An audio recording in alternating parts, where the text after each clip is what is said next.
Hi, hi, hi, hi. Looks like we're already live. All right. Here we go. Just let me check on my phone. And let me see if I can get you on my phone so we can have a look. Okay. Oh, everything's working. Cathy, Hello.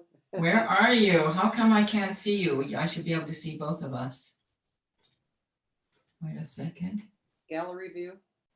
Yeah, I want to see you on gallery view. Yeah, I see you.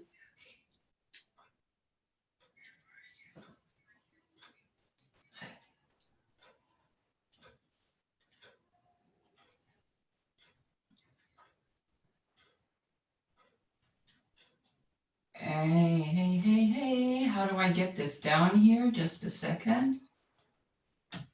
1 second.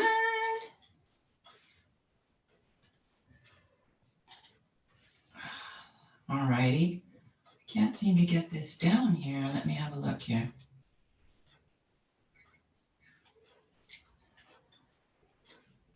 Seems to be too big. Okay.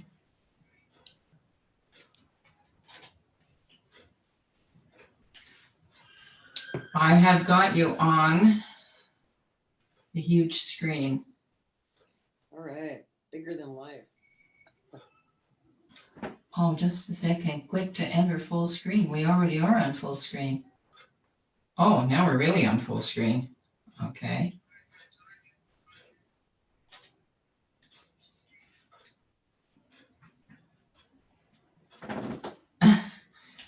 Anyways, I can't seem to get this. Okay.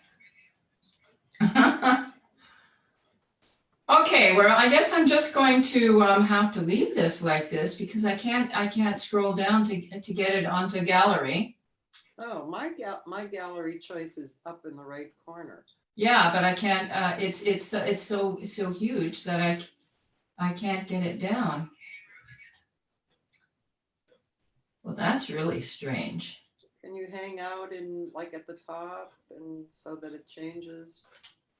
Let's have a look here. There we go. Done, done, done. So there we are. I am so excited. I am really excited to have this wonderful, brilliant, amazing jazz singer from all the way from Los Angeles, Cathy Segal Garcia. Yay! Hello. And she's amazing. I checked her out because she was doing. Actually, I knew who you were before.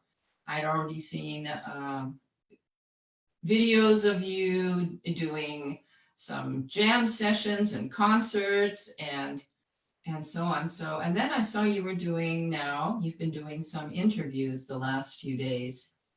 Really, really interesting interviews with all kinds of different musicians and singers. And so I thought, you know what, I'm going to invite her for an interview.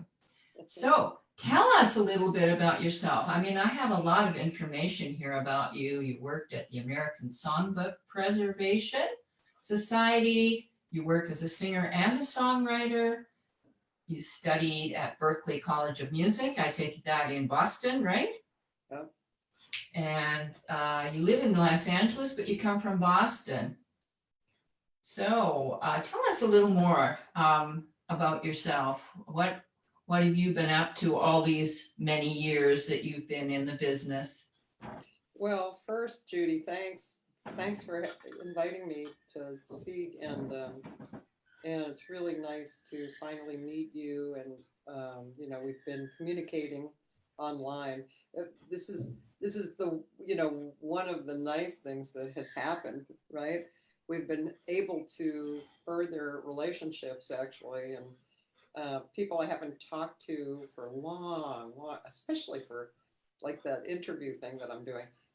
I haven't talked to those people for 2 hours at a time forever, 2 hours at a time. Who has that kind of time, Yeah, exactly. Like we just don't have the time to spend on, doing things that we that we really enjoy, like, hanging out with other singers and other musicians and having a party is what's what it's like. Like your interviews, I just love them. Just find, getting to know. I do too. They're really fun. Yeah, yeah. So tell us a little bit about yourself. How did you get into jazz? How did you get into singing? How come you moved from Boston to Los Angeles? How long have you been in Los Angeles? A little bit about your background.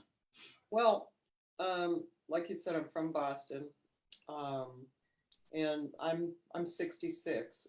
So How long have you been in Los Angeles? Whoops, sorry. Sorry. Just wanted to see the interviews. Oh, okay. There we go. okay. So yeah, so I came from a musical family. I had two older twin sisters. One played piano, and they both sang.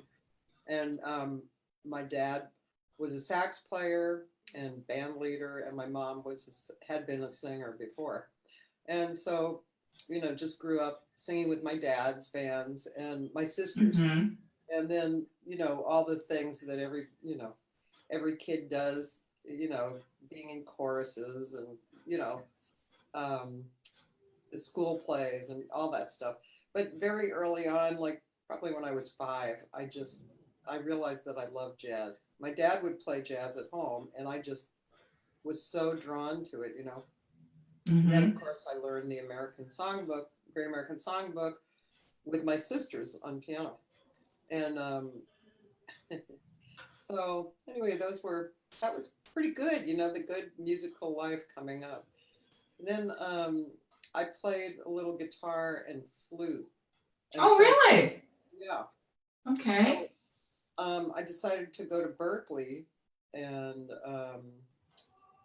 but they didn't have vocal at the time, so I played flute and did arranging and comp. Oh, wow. Oh, Yeah. wow. I studied flute too. I Oh. studied classical singing and classical flute Oh, way back when, right? And nothing to do with jazz at that time. I loved jazz, but anyways, go on. This is interesting.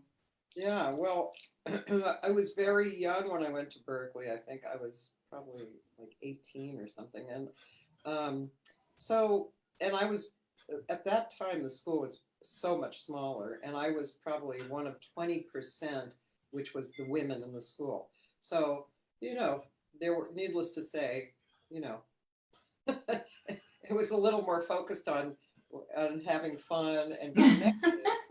But one of the things I did get out of it, going to school, which was so great, was the community, and like the community of being a musician, and also doing some writing and arranging. I just really fell for that. And of course, at the time there were no computers, so I was hand doing it. And anybody who's handwritten music and gotten into that knows that there's something real visceral and nice about that. Yeah, I remember those times having to write everything out by hand, Yeah, writing every transcription, every chart I wrote off with, by hand. wasn't it nice? Yeah, but a lot of work. Sometimes I think doing the computer is a lot of work, a lot more work sometimes, because I can write. Yeah. Well, now that we have the iReal book, I just put in my song and put in the key I want, and then I can sort of, print it out. That's kind of I have a cool. little funny thing about the iReal book. When I went to Berkeley, my friends made the real book. Oh. So yeah, and they worked about 6 months making it, and then in about 2 days, somebody was copying it and selling it for $5 less than they were. But if you own an original real book, you'll find their names. I won't say their names because it's really, it was against the law. Oh, okay. Interestingly enough, they both went into like music library business. Oh, okay. And so that's how they eventually made their money. But can you imagine they were the ones who made the real book? Oh my God. Well, I guess every jazz musician has like about 20 real books. Like I have the original real book, and then I've got all kinds of, different real books. Like Yeah. I guess we just love to, we like to gather them together. Yeah, well, and also, I mean, I also have other fake books that my dad had given me, and but all fake books have a few different songs. Yeah, right. Exactly. In fact, Exactly. I have something from my dad on index cards, a Hmm. whole library of index cards where they printed the song on the chords and the words on Oh, okay. and so that's kind of an old thing. And my dad used to actually, he'd say, "Hey, come on with me," and he'd say, "Shh, don't tell anyone." And then we'd go into some musician's garage, and they'd be selling a fake book. Just we have a couple of people here watching, and I'm just wait just in case. Hey, Angelica, nice to see you. Welcome. In case somebody doesn't know what a real book is, Yeah. because not all of my audience are just jazz singers. Although I'm starting to focus more now on jazz because I thought online, it would be, who wants to learn, who would just wants to learn jazz. But now I started to realize, of course, all kinds of people want to learn how to sing jazz, because you think jazz is only for a small audience. And so I was sort of been focusing on jazz and pop and blues. And I've decided, you know what? I'm a jazz musician. There's so much to help people with in teaching jazz. So I'm focusing. That's why I'm having you. Well, I had another jazz singer last week, and she comes from Vienna. She's a jazz singer from Vienna, and Yeah. she's starting to do online vocal teaching just in jazz, and so she sort of inspired me Oh, cool. to Yeah, well, see. a real book and a fake book are big fat music books of one song, one page, one song usually each. And so they were called fake books originally, and then in the early 70s, these two musicians who went to Berkeley, decided that the fake books had really kind of crappy chords, and Mhm. so they took a body of music and they redid it, and they called it the real book. And then Oh, okay. I've got the real book, the real vocal book right here. that's So that would be a later one, right? Because yeah. they weren't doing vocal stuff, but Oh, that was okay. really valuable too. I have the old one too, which is Yeah. falling apart. This is the original one, goes way back, way Yeah, back. So, yeah, anyways, for any person who is interested in singing jazz, the real book is sort of like the Bible for us jazz musicians because we take the American Songbook. That's what singing this American Songbook is, singing out of the real book. And if you can go anywhere in the world, I was a year in China with Chinese musicians who didn't speak a word of English, right? And if you say, "How high the moon in C," they, yeah, asha, aha, aha, and away we went, right? So it's an international language, which is just amazing because it doesn't matter where you go in the world. And if you have, and you know the American Songbook, you can play with any jazz musician that's so true. wherever. Yeah, Yeah, totally true. that's, Yeah, I went to Budapest once, actually while the war was happening, because that was my style to do anything, anything at any time.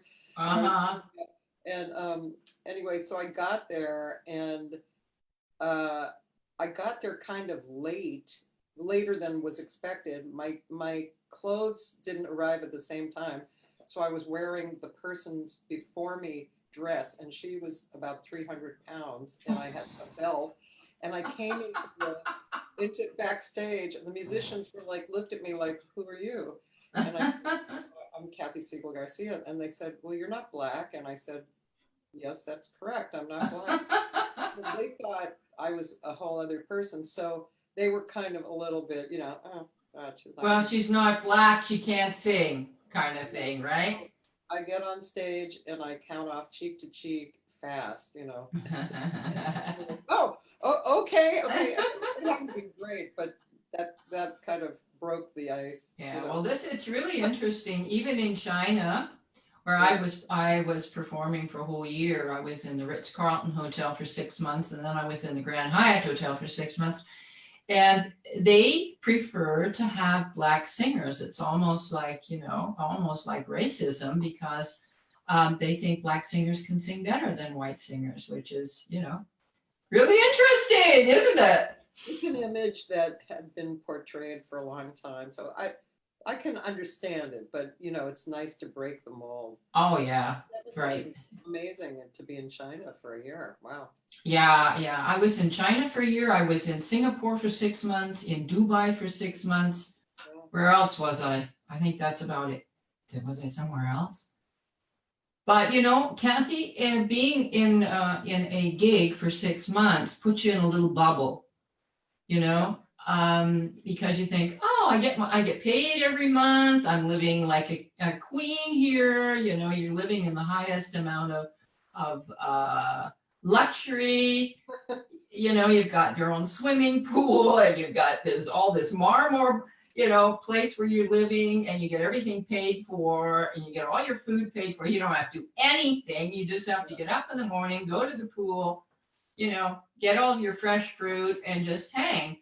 Well, of course, we prepared for our evening program, but we had to sing 6 nights a week, right? yeah, And the thing is, you're not performing necessarily for a jazz audience, right.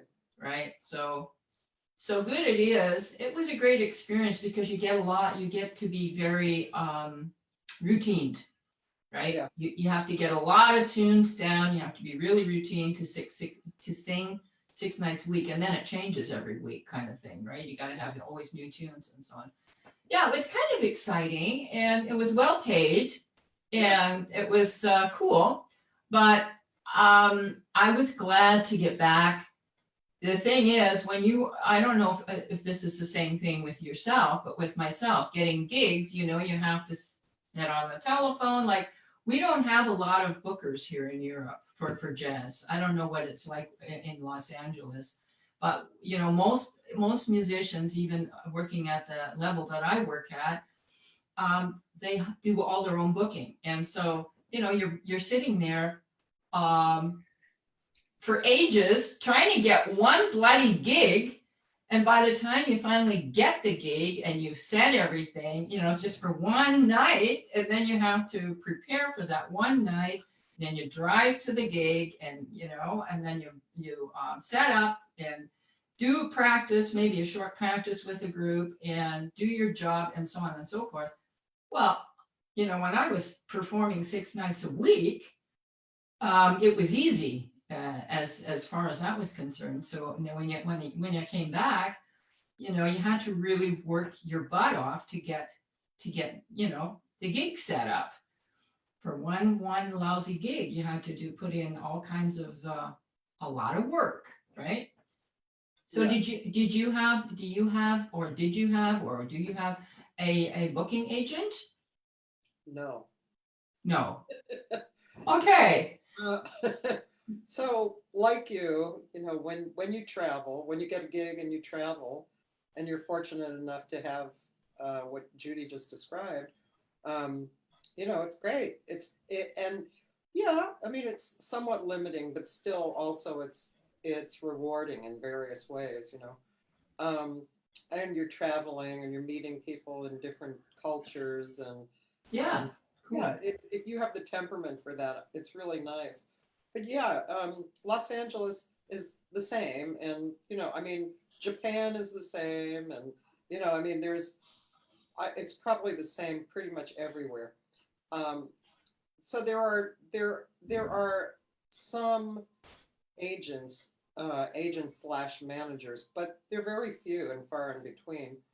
And Yeah. they have a rough time too, but you know, I mean, the people who deal with maybe bigger people who are a little more well known, like Rhiannon, for instance. Are you familiar with Rhiannon? No. Is that a pop singer? No, that's a different Rhiannon. Rhiannon, in the jazz world, is kind of the queen of improvisation. She's in Bobby McFerrin's group, and Oh, okay. I haven't really come across her. yeah, People like Diana Krall or, Diane Reeves, Dee Dee Bridgewater, all of these singers, but I haven't heard of Rihanna. I'll yeah. check her Well, out. those singers you just mentioned are, as far as promotional, goes, they're higher. They're the top people who pretty much everybody knows who listens to music or who even comes across jazz. Rhiannon is probably just slightly underneath that. And she lives in Hawaii now. She's taught at Berkeley. She sings with Bobby McFerrin. She has these different groups that she sings with and different workshops that she carries on that are really challenging and rewarding. Mm-hmm. So she's a really interesting, powerful woman. But let's see. So I forget exactly why I brought her up, but anyway, here it's the same thing. In fact, I always joke that if my dad had told me that I was going to be getting all the work, that maybe I might have thought differently, but about going into it as a business. But pretty much, I mean, I get called for special gigs occasionally, but musicians barely call me to do a gig. I call them. Yeah, well, that's usually the case. That's usually Yeah. the case. But Um, for me, I had a lot of early lessons and that I that I collected, because I'm just that type of person, I see everything the glass half full. So um so uh the big lessons that I learned along this subject is that um if I want to enjoy the experience that I know that singing gives me, then I have to go find the work. And that's basically that's right.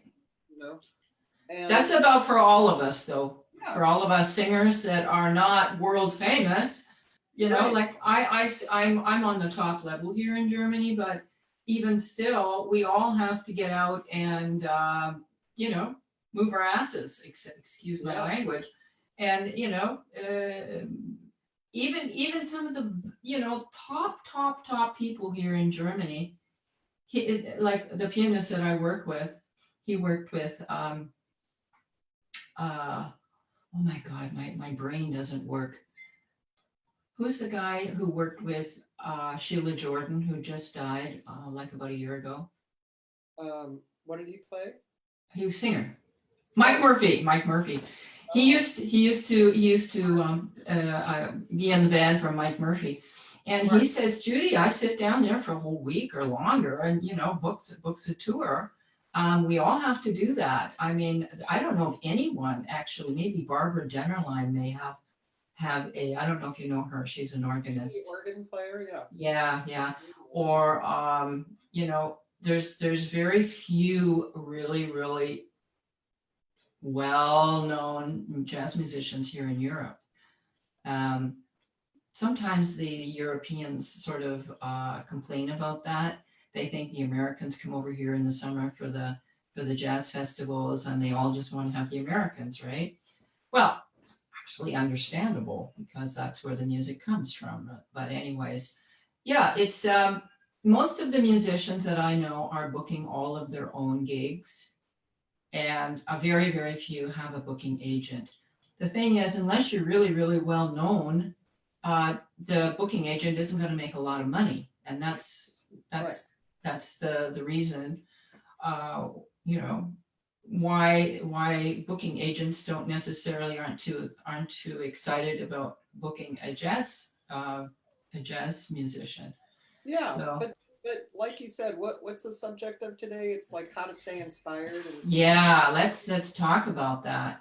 Yeah, because I mean, my friends are the same, and even friends who have had some success um, with their recordings and notoriety around the country, and gone to do gigs and stuff.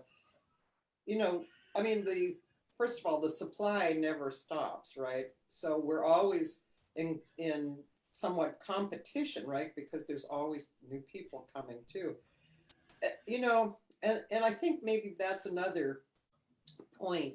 That's a lesson I learned a long time ago too. I had this friend who was just a great singer, and she and I were we were around the same age. She and I were doing kind of the same gigs, and I was doing about 1,000 times more work, preparatory work to get gigs and to reach out than she was. And she was getting offers and, offers of for records and, and at first, it was like a little upsetting, Well, and then, yeah, sure. A yeah, little bit depressing, I would say. yeah. But then I realized, it actually doesn't matter at all because she is on her road and I am on mine. And if I'm not getting what I want, it's just because I haven't done the work to on my personal path to get that. And these are the lessons right now that I'm learning, and I have to go through them if I want to get that. So I started taking responsibility for it back then, and it was a long time ago. What And does that mean for you to work on yourself, on your personal path? well, you know, um, that means uh, to, well, first of all, two things. To be able to confront anything that comes up about myself. And the second thing is to be able to take responsibility for anything that comes up. Mm-hmm. And so that's the very broad thing, but that's what it is. It's anything that I can look at and confront and see, oh, I'm not doing that, and it feels a little uncomfortable. Then I have to look at it, and I have to dig in and deal with it. And Mm-hmm. then it's life, right? We're just lucky to have life lessons in music and in jazz, especially.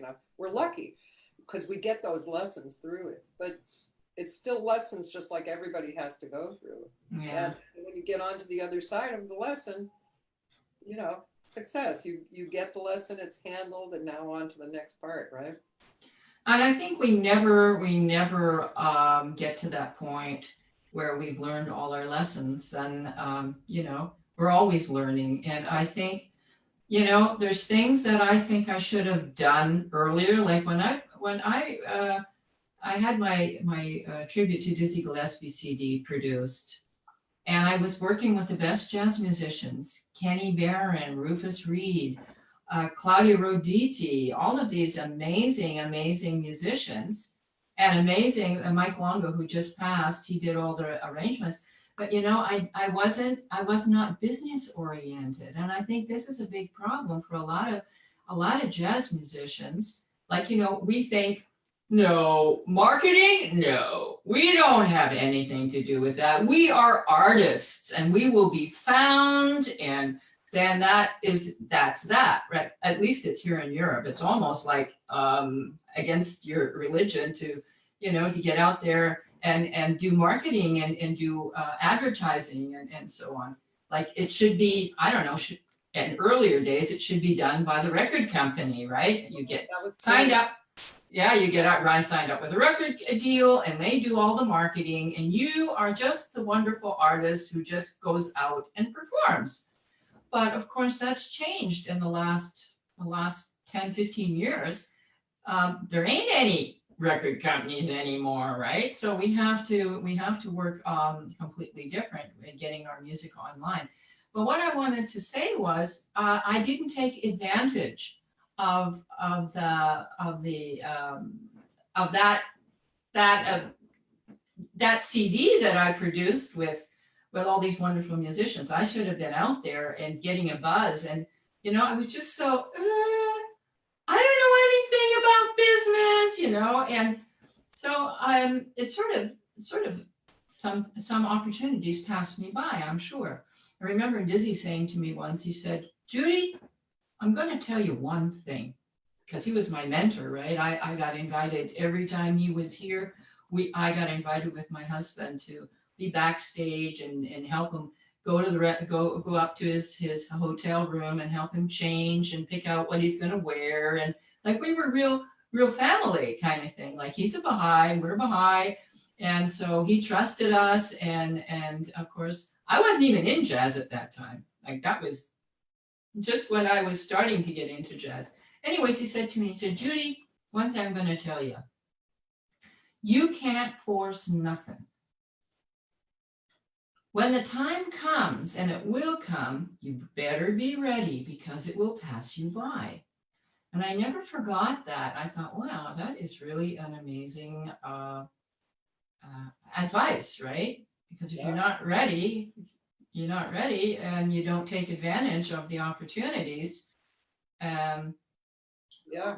Who was just that's amazing. And I've been reading Elizabeth Gilbert's book Big Magic. She's the one. I love her. I love her book. Yeah, and in that book, since it sounds like you read it. It's she talks about the muse coming by and delivering the idea to you, and if you're ready for it, you can take it. But if you drop the ball, or you're just whatever, you pass it by, or you're not ready, it goes on to someone else. That's right. And that's a really interesting idea. It's like, I think that's what you just described is kind of what I was talking about before. It's like, can you look at something? Can you see that there's something sitting in front of you that that you could deal with, and can you take responsibility to jump in and deal with it in whatever level of responsibility it demands, and if you can use that as a life tool and get familiar with it and have it be kind of yours, like a good song or something, that you sit with for a few weeks, and it becomes yours, and I mean, to me, that's how we grow, right? Exactly.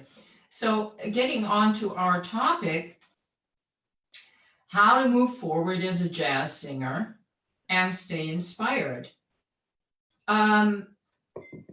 Let's talk about the beginning jazz singers, because they are just starting out. They don't have the experience yet, and getting gigs nowadays is a little bit more difficult, I would say, than when I was, getting gigs back 20 years ago, especially here in Europe. We have the I would say the advantage of having all kinds of. Can you hold on for 2 minutes? Would you mind? Yeah, sure. There's a worker coming. Hold on. Okay, no problem. So guys, if you have any questions out there, just put them in the chat so we can, answer them for you. If anyone has questions about, singing jazz vs pop, or what's the difference, or is the voice different, or please feel free to put your questions here, and so we can, discuss it. And I am so excited to have Cathy here, because she's one of the, I would say, legends almost in the jazz world, and I'm still excited to find out so much more about what she's been doing. And I think, though, that once you start singing jazz, it gets to be addictive. I found that with most of my students. Jazz has something very special about it. When I came from singing American folk songs, I was singing folk songs that were socially engaged against war. I was the peace singer of Germany. And when I started, experimenting and finding out where do I want to go, what's my direction, what's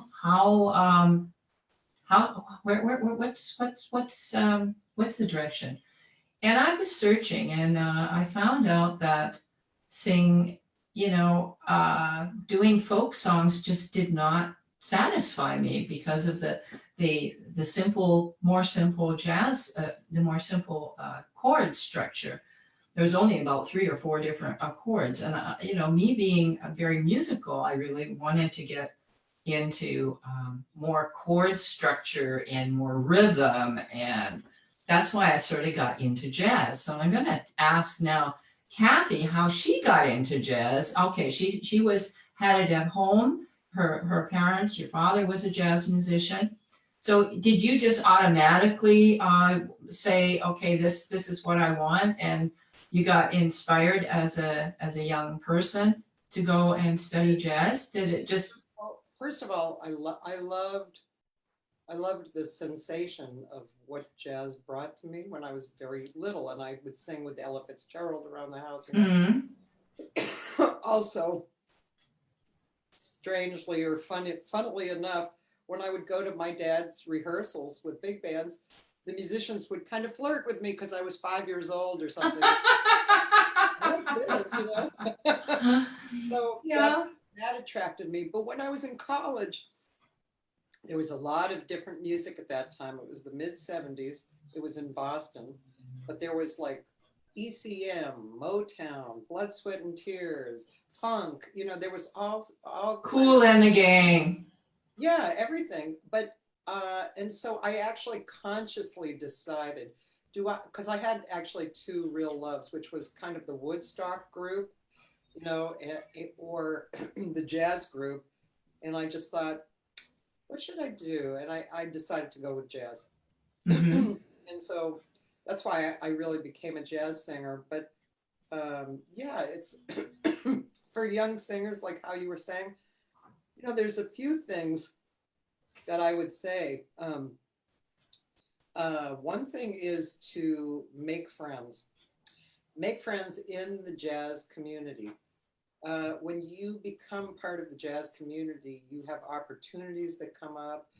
Somebody might say, oh, I have a little gig at blah, blah, blah. Or you might find a little gig and need a guitar player, and you have a friend who's a guitar player. So you could, bring them in. So that's really crucial. The other thing is to take it, I feel, this is the best advice I can give, take it seriously. Actually commit to listening and working on the songs and working on your voice and, really kind of getting, like, be interested in it, curious about it.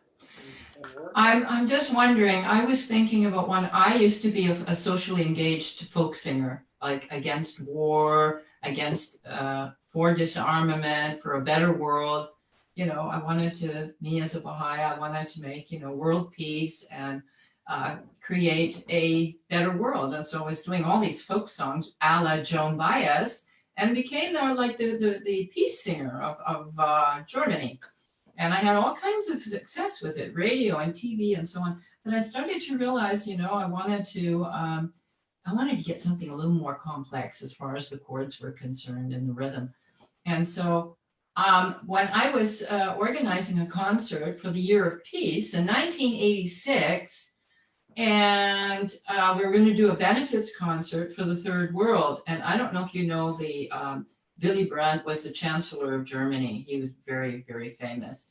And I thought, who could we get, as a, big name to come and do that concert? So I thought, Dizzy Gillespie, let's ask him. And he came, he played for nothing. Can you believe it? He played for nothing. He said, if you can get Willy Brandt, I will be there. And so he came and did that. So why I'm telling you this, when I first heard the first chords of Con Alma on the piano, and then playing that, I said, oh my God, that's what I want to do. And there was no, how do you say it, Segal. there was no, I didn't even stop for a second to think about whether, is this going to make money or blah, blah, blah, blah. I had to do it. It just, and I went to the university the next week and just started studying. Now I'm just wondering if people don't get that spark from the beginning, do you think that it's something they will develop afterwards, or, they just take it, la la, it's nice to sing, oh, a little bit of jazzing, or, like probably with yourself, it sort of hits you and says, this is it. And I am going to put everything in to learning it. You get addicted to it. You're almost like obsessed. Like when I started studying, I was practicing piano 6 hours a day because I come from the classical background, right? Had no timing, nothing about how to phrase or anything like that. But I was so addicted. I was so obsessed. I would listen to Janice Segal and Manhattan Transfer in the nighttime and all of these jazz singers and so on. And in the daytime, I would be practicing when I could. I had 3 kids, by the way. 3 kids when I started singing jazz, right? So it's not like I started as a young chick. I started when I was 38 years old to sing jazz. Oh, wow. I'm 71. I'm even older than you, Cathy. Right? But I think music, it keeps you young. But anyways, that's what I'm asking you. Do you think that to become really, really good at what you do as a jazz singer, that it really has to,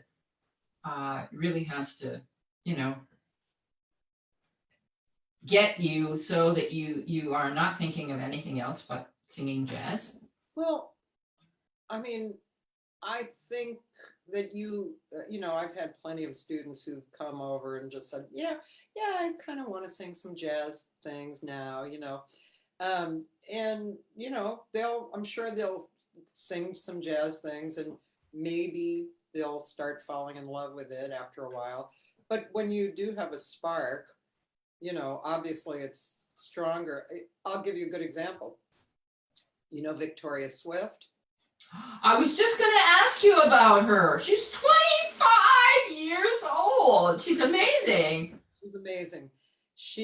When she was 12, she came here and stayed at my house with her mother, Stephanie Nakazian, who's a singer. Oh, that's her mother. Yes. I didn't know that because I saw them do a video. I was so impressed with listening to her. I don't know where I heard her on video one day. And I thought, what? This chick's only 25? She's amazing. And her father, Hod O'Brien, was like a bebop player who played with a lot of great bebop guys. So that was her parents. Yeah. And so as she came up, in fact, when she was 12, she had already made her first CD. Yeah. She fell in love with it for whatever reason, maybe the lifestyle, her parents' friends, the way her parents were, the music, and just she fell in love with it, and she just started really going after it. And of course, somebody like that who is that age as well is getting all the things that you and I got mostly from experience, and so look at what she does. I just saw her in New York in January. I was pretty blown away by her. I thought, damn, she has everything. She can sing a ballad great. I mean, somebody who can sing a ballad great and then go swing, I'm definitely like really nice, Yeah.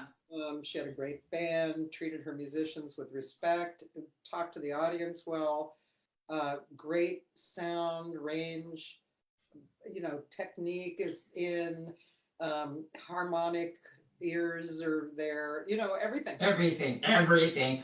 I know I remember I heard her on a watch video for some reason. I just clicked on it in Facebook and I said, and she was just sitting there with, I guess that was her husband, this other guy, and he was playing the guitar and whatever. And she was just so authentic and so not trying to be the diva or anything like that.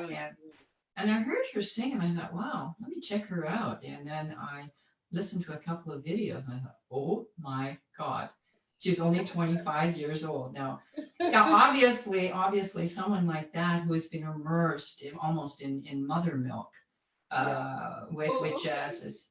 Now I have to bring up Sasha Dobson too, because Sasha Dobson is probably around her age, but maybe a little bit older, maybe 4 years older at the most. Her mother also is a jazz singer, Gail Dobson from San Francisco, and her father was what's his first name? Oh gosh, sorry, my brain is not working. Anyway, he was a great piano player. He actually so sadly died on the way home from a gig. He fell asleep and his car went off the road. Oh my God. Dobson, his name was, and he was really like a brilliant piano player. And Sasha and her brother's a drummer, and they came up totally immersed. Sasha lives in New York, and she's another really authentic singer who obviously came up and just loved it and resonated with it so much that it had to become her life, you know. I mean, I feel, and I'm sure you do too, especially being a Baha'i, I feel like jazz is my religion because I practice and it brings me closer to God. Absolutely. No, There's it is. absolutely. It's a spiritual experience for me to stand up on stage. And when I sing, I even felt this before I was a Baha'i.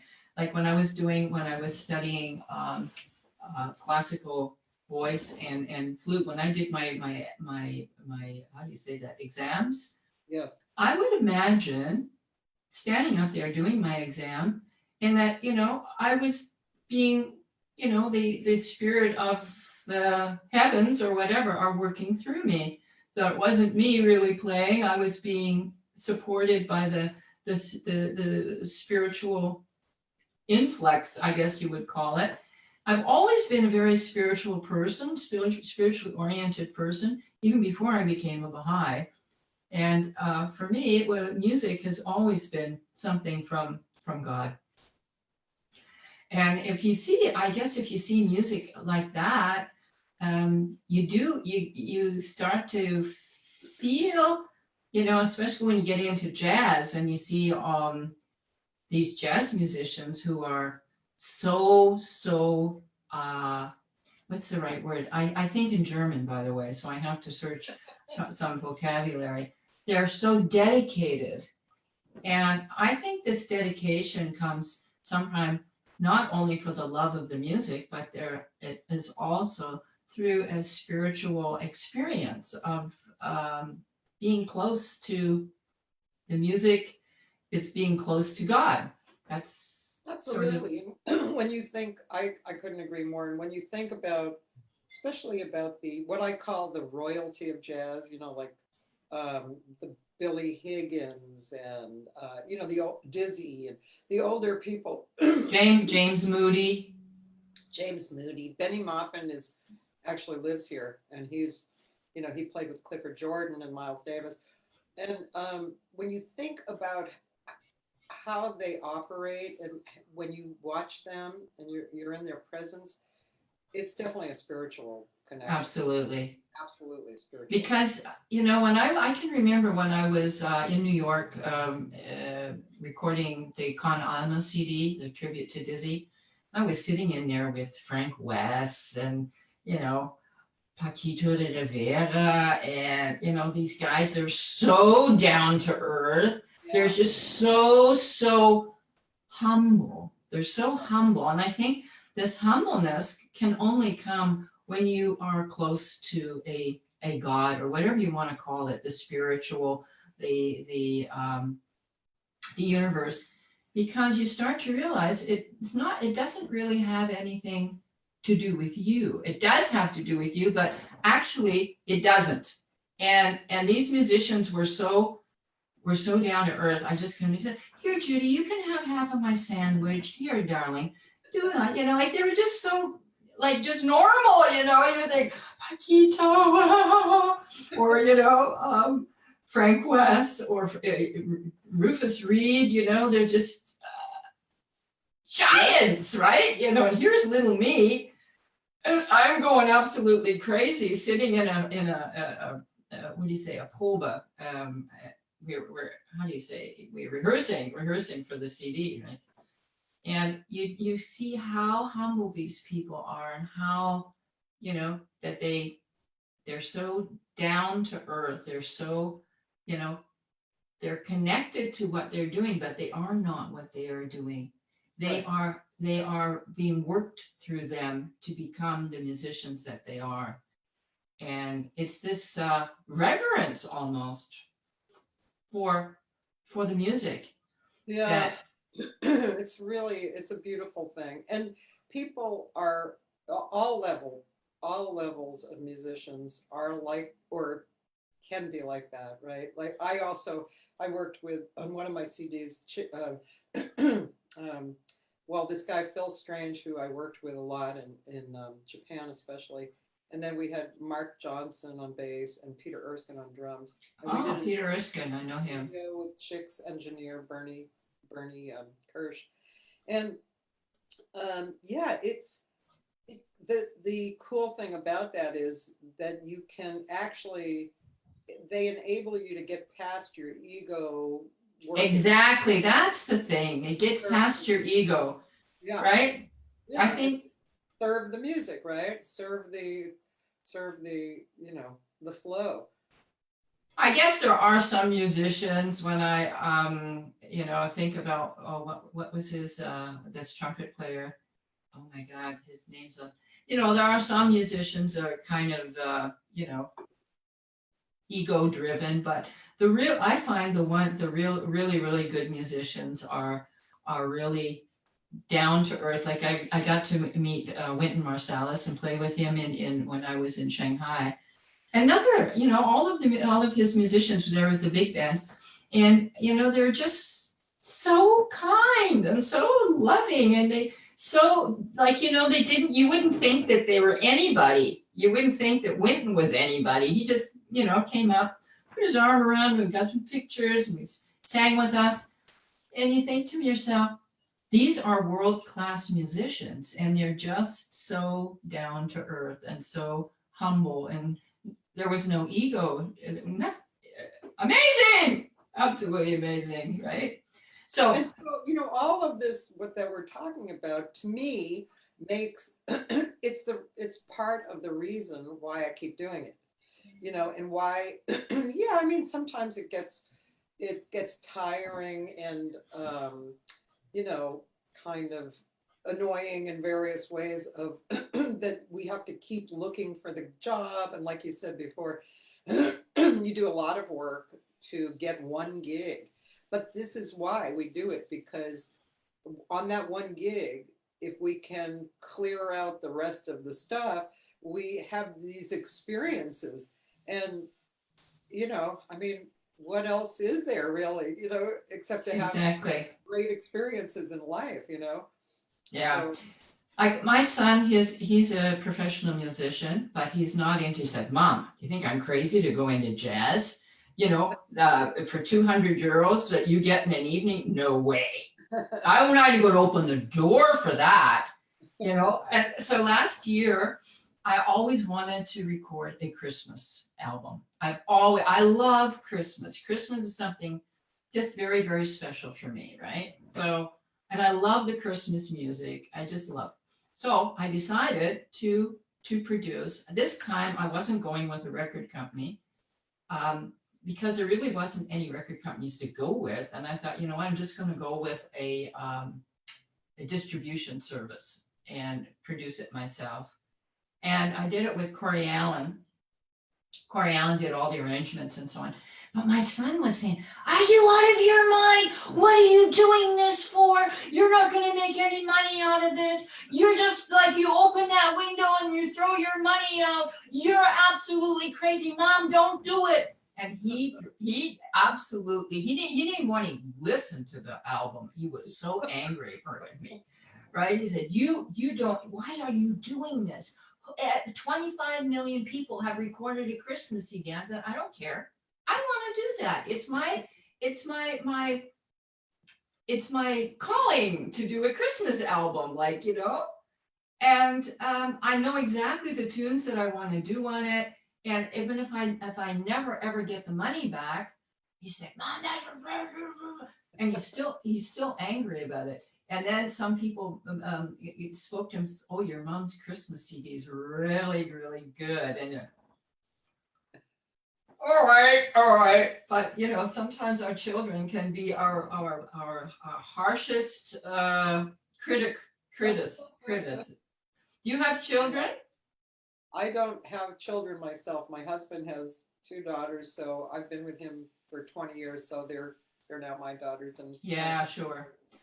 Yeah, but yeah, well, that's the reason why we do it. We do it because we're called to do it. We do it because it's satisfying, majorly satisfying. And there's different parts, different aspects that are satisfying, like you were speaking before about marketing. See, to me, I've always been intrigued by business too. I mean, I had straight gigs for a long time until I realized it's the same amount of effort to put this amount of work into music. So why don't I just do the music? And but the marketing and the business, like right now, actually, there's something called the Small Business Association in America here, and that helps small businesses, right? And I've always like kind of kept an ear out to their classes and workshops and stuff. And I discovered last year that they offered free mentorship with retired business people. So for the last year, once a month, I've been meeting with 2 men who had retired. One was in marketing and one was in finances. And it's actually thrilling to me. I meet with them, and they've never mentored someone in our business. And so they're really intrigued, and they're also very impressed with the amount of work that I do, because basically, right, we are our own president and, office manager and, promotion. We're everything, right? We're everything. We're a one-man show, a one-woman show, right? But I can't tell you how fulfilling it is to actually sit in front of these people who have definitely been super involved in regular business, and have them listen to what I do and comment and direct and make suggestions. And every time I go see them, I leave inspired, and I do something. I change something, and it's thrilling, it's great. Well, yeah, I've been getting into business now for the last 3 years. And I was in a business course 2 whole years. I didn't learn much because they didn't know how to use a computer. I've had to learn all that, right? And I was prepared to learn that. I'm still learning and learning the tech. And now I'm in another business group. And I see one of my colleagues is there, my friends, Ivy Perez and Jennifer Blanchard. They're both in different, I'm in 2 different business, because, now the time that we're living in, where the record companies have all gone, there are no record companies. There's going to be no record shops anymore. There's going to be no CDs anymore. It's all going to be digital, except for the real, the nerds. I'm sure there's going to be CDs made for the nerds, but unless you're really, really famous, there's no, you're going to have Universal, you're going to have Sony and a couple of record companies, but generally speaking, for us normal working professional musicians, we're going to have to do that ourselves and get our music on digitally. But the thing is, you got to learn, you got to know a little bit about business and how all this stuff works, and how to get yourself out there and how to, to promote yourself online. And I'm learning all that now. And I'm the kind of person, when something grabs me, like I can't let go. I gotta do it, and I keep doing it, and I'm sort of addicted to it now. That I'm also at this moment, I have been sort of neglecting my performing. I don't know how you combine your teaching with your performing, or is it more 50-50 or whatever, but I have been so involved and so, what's the word? Obsessed with learning the business end of it now that it's a lot of work to get gigs, and you still have to do the same thing. It doesn't matter how long you're in the business. If you're not you know, all the time, getting out there, presenting yourself, doing gigs and trying to get other gigs, it's you get forgotten, right? So how do you, yeah? Well, I balance it out. I mean, like you, I worked, you know, whatever, 10 gigs a week when I was coming up, right? We were doing doubles on We weekends. played everywhere, didn't we? All kinds of music, not just jazz. We played, the wedding music and, everything. Yeah, everything to make the money. Yeah, and boy, we were getting schooled pretty good by doing that.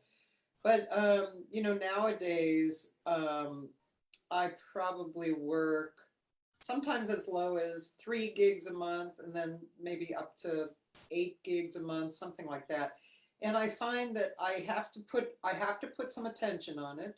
Otherwise, like I said, hardly anybody, let's put it that way, calls me for a gig. I do have a Mm-hmm. few people who do, but so I have to do that. And but I do a lot of I've created workshops for 20 years. So, and also in the early days of that, for the first 10 or 15 years, I did tons of workshops, not just me, but I would have guests like yourself come and, both locally and internationally come into town, and I would set Mm-hmm. up a workshop. So I was doing, I was seriously doing 8 workshops a month. And Wow, I wow. had a student base who was very dedicated and loved it and would come to all the workshops. Mm-hmm. Now, I think because there's so many different opportunities for students to have, my workshop attendees has come down, but I continue to do workshops, like I'd say 3 to 5 a month, and I see Wow. people coming into town, and sometimes local people as well. And Mm-hmm. I'm always creating different workshops. So that's part of my creation juices. Mm-hmm. What kind of workshop am I going to do? Oh, somebody's coming in, I could do that kind of workshop. Or what can I offer? Scat workshop, trio workshop, Mm-hmm. Mm-hmm. groove workshop. Whatever I think people need or desire. Mm-hmm. So I do some of that, and then I teach. My teaching numbers have gone down too, and I haven't really been uh, working that hard to get students like before. I would actually market, really market for students, Mm-hmm. and I've kind of stopped doing that. Although I have built my website precisely for um, for all of these different things, but in more simplified ways. But also on my website, I wanted to give the impression of how I teach, which is like you, more bring some spiritual ideas, and I'm attached to spiritualness, and so Mm-hmm. as a teacher, I'm a really good technique teacher and other information teacher, especially in jazz. But it's going to be, like Dizzy said, you know, at least, or who did you say the quote was from? At least half is the spiritual part, Yeah. or the point of view, the philosophical point of view. Because without that, it's just Right, it's right. like, Well, I have I've done a training as a Louise Hay trained teacher. You probably know Louise Hay. I She's do. from San Diego, and I went and did the training because I realized how important it is in my teaching to get people to believe in themselves and to get that spiritual aspect of learning how to sing. Like I even teach beginners because I that was part of my I just don't teach just jazz. I've been teaching a lot of people who just wanted to get out there and sing.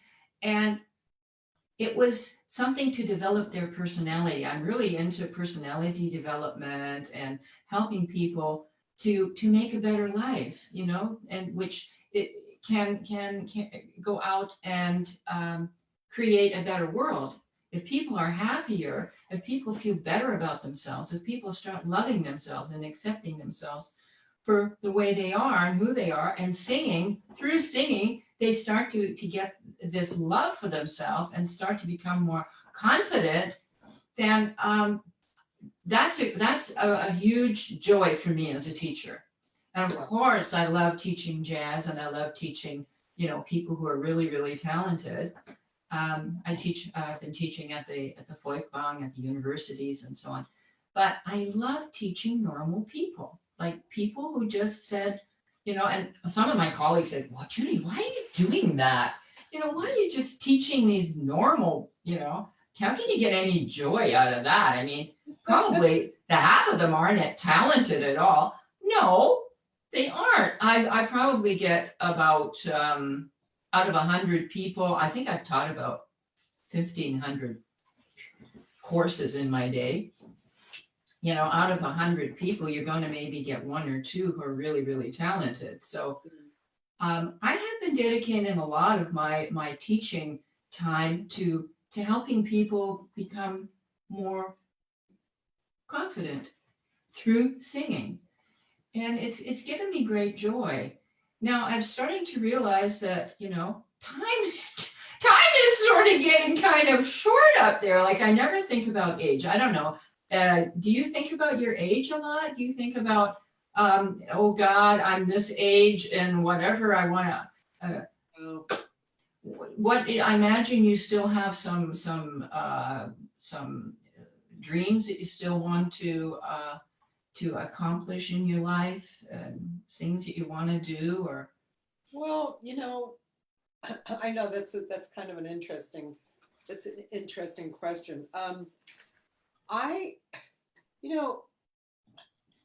don't have these particular things that I haven't done that I want to get done. It's more of the same, pretty much. I still would love to do beautiful, wonderful concerts. And I still want to record, and I want to play with great musicians, and I want to have a good life, and I want my family, to feel comfortable, and those kind of things. I don't have this one goal that I have never done. It's just more of the same on a maybe a continued or a higher level. How about you? Yeah, I think that we as musicians, we have, like, I remember, like, about 15, 18 years ago, when I got separated, that I needed a job. So I went into school. I went into the German school system and taught music full time. And I thought to myself, you know what? I did it 3 whole years, Cathy. And I said, no, this ain't for me. It was a full-time job with all benefits. We say in German, unkündbar. That means they couldn't kick you out. In Germany, it's really hard for people to get kicked out of their jobs. It's not like in America, right? I couldn't get kicked out. I was there for life. And I said, you know what? I'm going. I'm hanging it on. We say in German, I'm hanging it on the nail, and I'm leaving. And all my colleagues said, but you can't, you're 57. What's going to happen if you get sick? And I said, well, you know what? If I stay here, I will get sick. Yeah. So what happened was, I think we as musicians, we always have been following our dream. So it's not such a huge, bucket list out there that we haven't really been fulfilling. So what happens, I quit that job, which was well paid and a secure job. And I was, 3 months later, I was in Singapore, singing 6-month gig in Singapore. Uh-huh. And after that, I went to Dubai. And after that, I never regretted it at all. I started my own teaching career. And it was the thing is, I've always done what my heart has told me, right? And I think this is a thing that a lot of, let's say, people in normal 9 to 5 jobs who are, have, they have these things they have to do and they do it, right? They don't really put it into question. Do I really want this? Yeah. Is this where I want to go? Well, people say, I don't have any choice. Well, you always have a choice in your life, what you're doing. You always have a choice, right? Now, I'm not saying it's always going to be an easy choice or it's not going to be with certain consequences, but you can always change where you're going or what you're doing in your life if you want to. Yeah. So I think that we as musicians, especially professional musicians, we followed our dreams. I always, actually, I never imagined that I was going to play with Dizzy Gillespie and with, all of his musicians, Ignacio Barroa and all these amazing musicians. We were on tour in Russia and in Czechoslovakia. And I never imagined that in 1,000 years that would happen. But I think that as far as dreams are concerned, I still want to sing in Carnegie Hall. That's a dream of mine. And I almost was singing in Lincoln Center when, oh God, what was his name? Who was doing the bookings? It's on the tip of my tongue. I've forgotten. Do you know who was doing the bookings in Dizzy's Club? It was No. I'll remember his name because I called him 25,000 times and I almost had the job, And he said, well, and I had already talked to the musicians and we were going to get this gig. And then I got him on the wrong foot one day because I had been calling quite often. I had a manager at that time who was also calling. And then I just sort of thought, I can't call him again. So I didn't follow it up. Now that is something I sort of regret, but I'm not giving up. I'm not giving up just because my age. I don't think about age, to tell you the honest to God truth. I think age is a number. I think if you keep healthy, if you eat properly, if you're getting enough sleep and you're meditating and you're getting outside and you're a happy person, you won't age as quickly as someone who thinks, okay, with 60, this is what's going to happen, right? Yeah. They're so accommodated to what happens when you're 60 or what you do when you're 60. They just haven't developed. Some people, most people, I would say most musicians are very much freer about that because we've been playing with, like my pianist that I play with, he's 40. Yeah, and I've got other musicians that are 35. So, age is not, it just doesn't play a role at all. Right. Right? Yeah, look at somebody like Sheila Jordan. Amazing. I got to perform with her when she was here in Europe last time. She had there was a concert with her and Ilse Stopp, who is also 90. She's one of these professors, really crazy professor here at the university. And I worked for her, and they got me up on, and I was able to perform with Sheila. Well, Sheila was my teacher. Oh. I got picked to go to her courses at the University of Massachusetts. Oh. She does her summer courses there, right? And so I met her also in Interlaken. We did courses, and she was here in Graz as a professor. So she was here quite a bit in Europe. Yeah, and Sheila's amazing. 90 years old, and she's still going strong. Yep, I saw her in January perform too. She performed. I went in New York to go to the Jazz Congress, which is a meeting really designed for jazz reviewers and DJs, but people like us go as well. And it's just so great because you really get to feel like you're part of the tribe of the jazz community on the planet.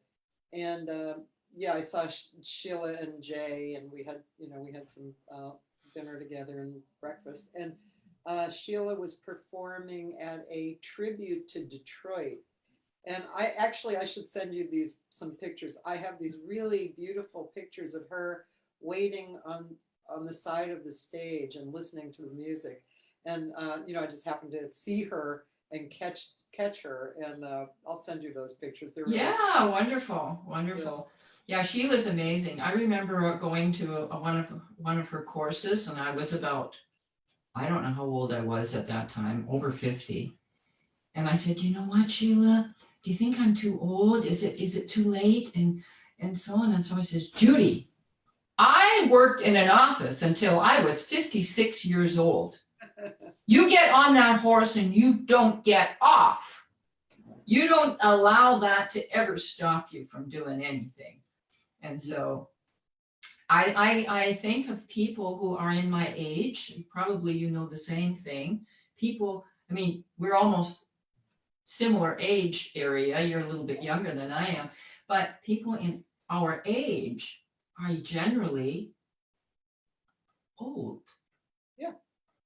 Like here, and they've got the problems, and they've got the this, and they've got the that, and they like I when I go and drink coffee with those women, some of those women where my kids grew up with their kids, and I think, oh my God, their perspectives for life is they're already picking out their old age homes. Yeah. And I'm thinking, what?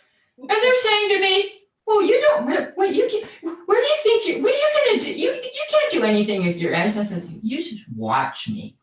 Just watch me, right? And so I think to myself, people who are in our age or over 60 is no reason to stop or doing anything, right? It may be the beginning to do something. There's it's over 60, you start really just not caring what other people exactly. think. You just start to relax, and you just don't worry anymore. I can remember when I was first starting out, because I started out pretty late as a jazz singer, right? So I was kind of nervous, and of course I was a musician. I had studied music, and I went back and studied jazz again. But I was very nervous because, I think all these younger people around here, they can do it, but I never let it bother me because I love the music. I was in love with the music. So no, but as far as dreams are concerned, I think that my daughter says to me, Mom, do you think you really, really want to do that? Just think, it's going to be tiring. You're going to go from one hotel to the other. Do you really want that? And I said, yeah,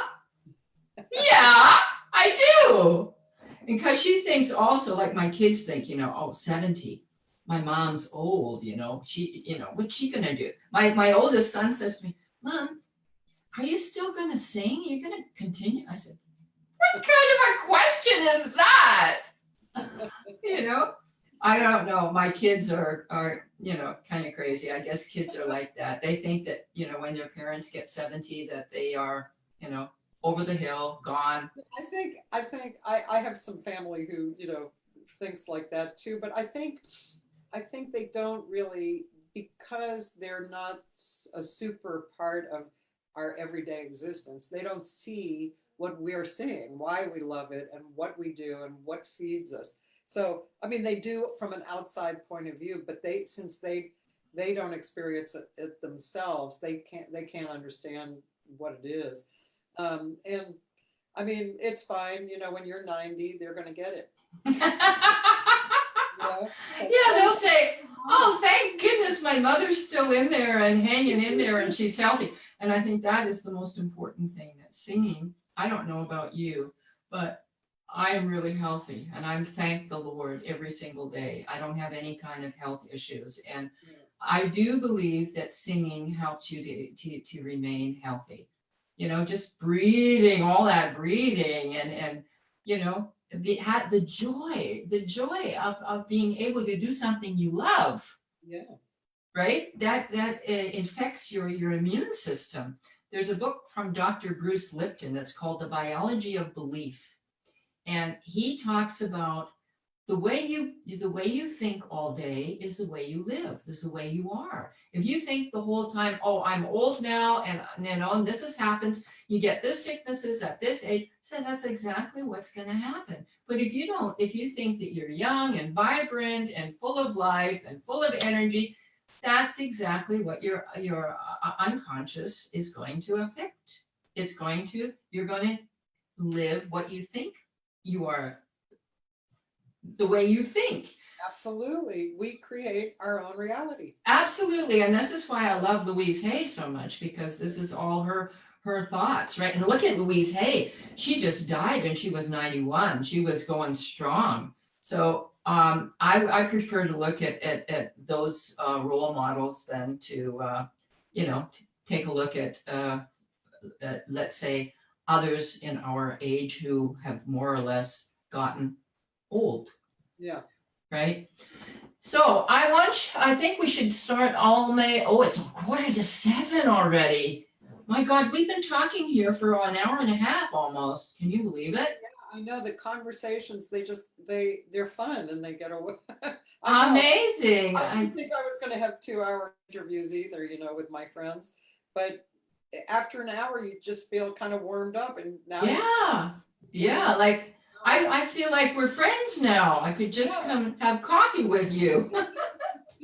So anyways, as a last thing, what would you suggest to singers? What would be the biggest takeaway for singers if they're listening, for them to do? I think what I said before, I think two things particularly. One is get out into the community and become part of the community. And the second thing is get committed, get serious, get interested, get creative, like really delve in and get interested in some aspect of it. And the rest will happen. The rest, unfolds itself. And depending on what personal lessons that you have to learn, which you're not really aware of, right, yet until they come up, all that stuff unfolds. But if you love what you're doing, you're interested, you're working on it, and you're involved with the other people who feel the same way, it's going to be a good life. So would you recommend that people become professional musicians in this day and age? Well, that's a good question too. I mean, when I think about Berkeley now, for instance, something like 7,000 students a year.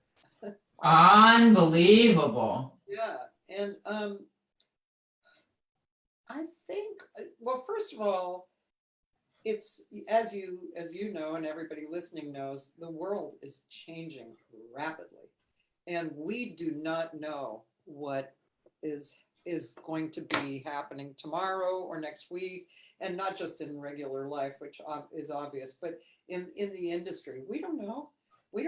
And CDs and how to sell yourself and who's going to buy what, and so there's all these different opportunities that may not have been discussed yet, that you personally might think have this great idea of how to make money in the business that nobody else has done.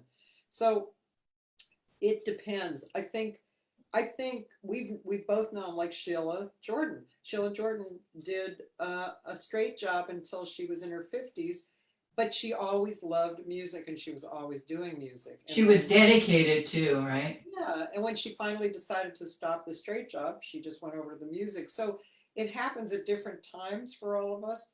So for those of you with straight jobs, which who knows what that means anymore too, if you're really in love with the music and the effect of singing, do it. Continue doing it and be creative. It's just going to feed you anyway. And then something might happen along the way. If you are determined that you want to be a professional musician, go ahead, do it.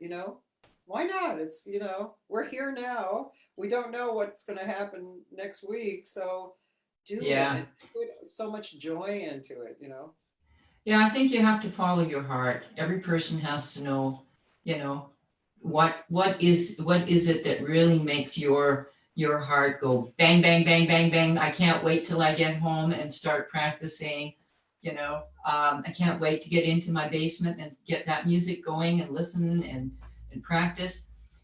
I think that if a lot of people who, this is another thing I think is important to say. You don't have to become a professional musician to become a singer, because not everybody is going to become professional. Some people are going to become good singers and, just have fun doing it. And I think that is important too, because singing is for everyone.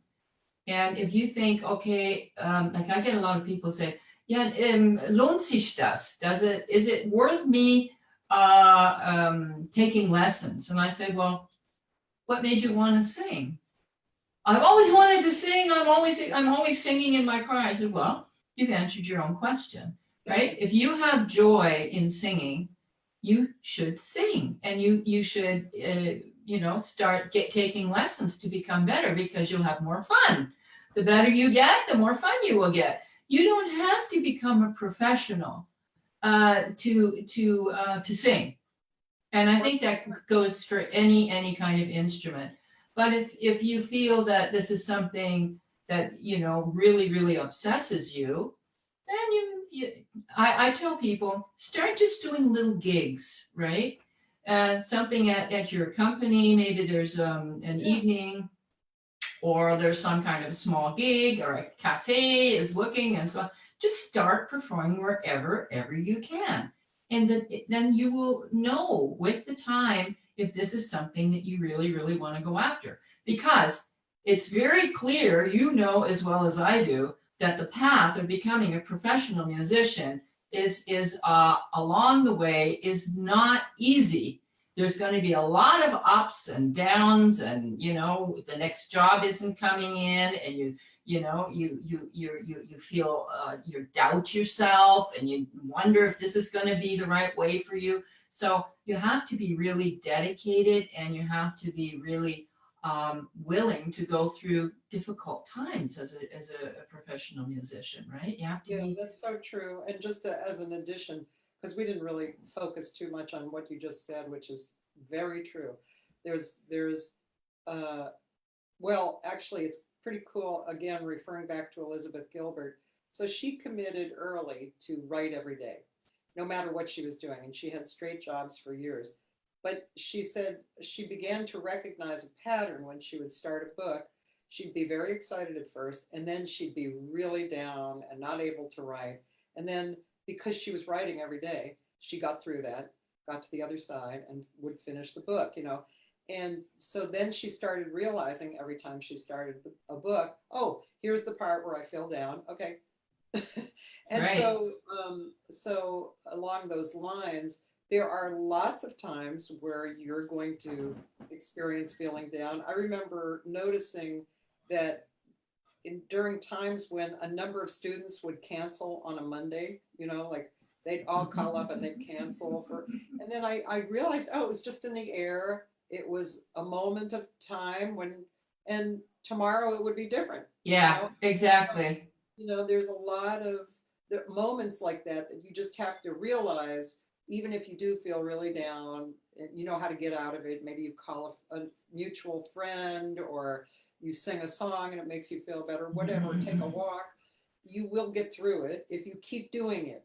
That's not the time to give up. Never give up. Yeah.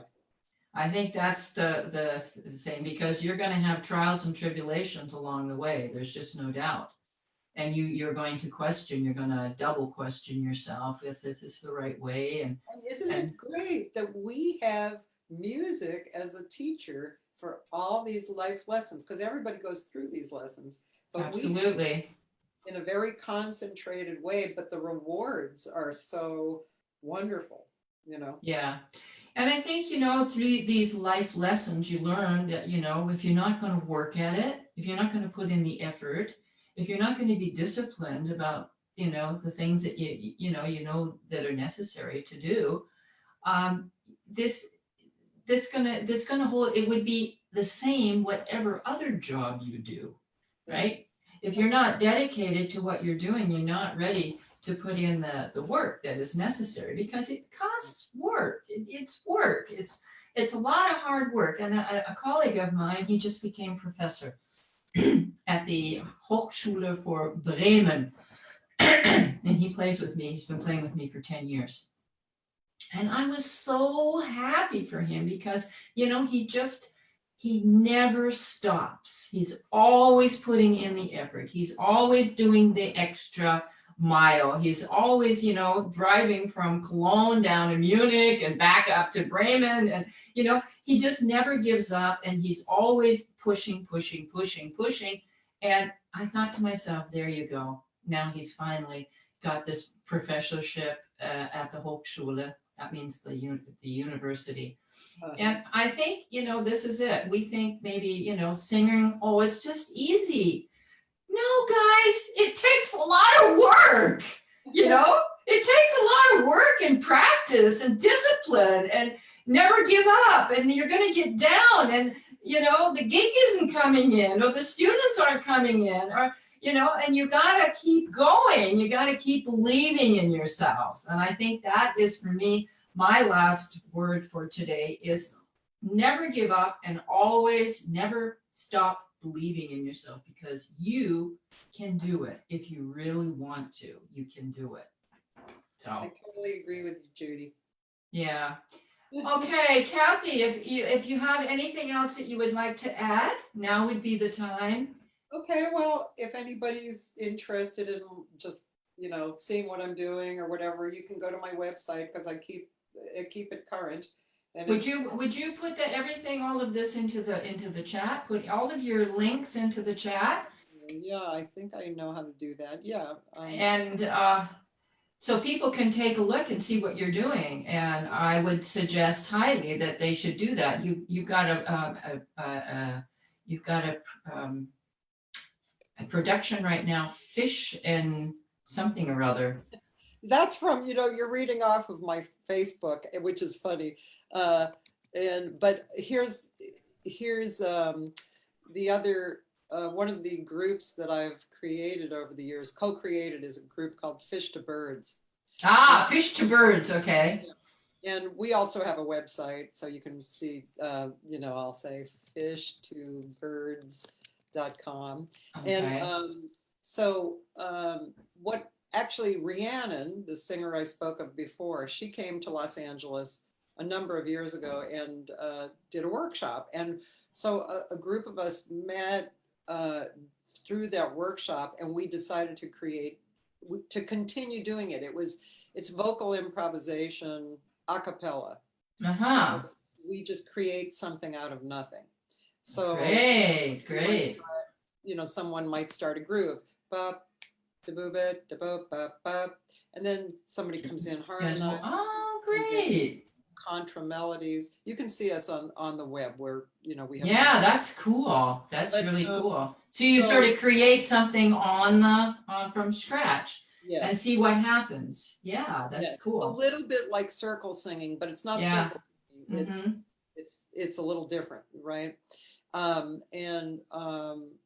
So we Fish to Birds, we've been singing together about 7 years, and so that's a joyful experience. We just have so much fun doing it, and audiences, audiences who are open to that kind of thing are really interested. Some audiences think that's a little weird, but oh well. Oh well. But anyway, and then that Great American Songbook thing, that is a friend of mine had asked me to produce a show in LA. He was from San Francisco, and he has this organization actually called the Great American Songbook. So we produced a show that became a documentary, and that's what that was about. But so there's a lot of different things that I get involved in. I curate different series, and I'm just, as you probably are too, like community builder, connector. And yeah, exactly. Right. opportunities arise, we go, oh, there's a really nice opportunity for where everybody can win, you know. Yeah, a win-win situation. Yeah. I learned that a long time ago too. The things that make me happy are situations that I benefit from and others benefit from. So Yeah, that's exactly. what I look for, you know. I look for situations that can do everybody, you know. So Maybe we can get you over here to Germany and do a workshop together. That would be cool. that would be so much fun. And maybe you can also do one of my interview sessions, you know. Oh, I'd love to. I'd love to. Yeah, That sure. Invite me. I'd love to. okay. Okay, Cathy, this has been just amazing. I give you a big, big virtual hug. Me too. No germs there. And I wish you all the very, very best.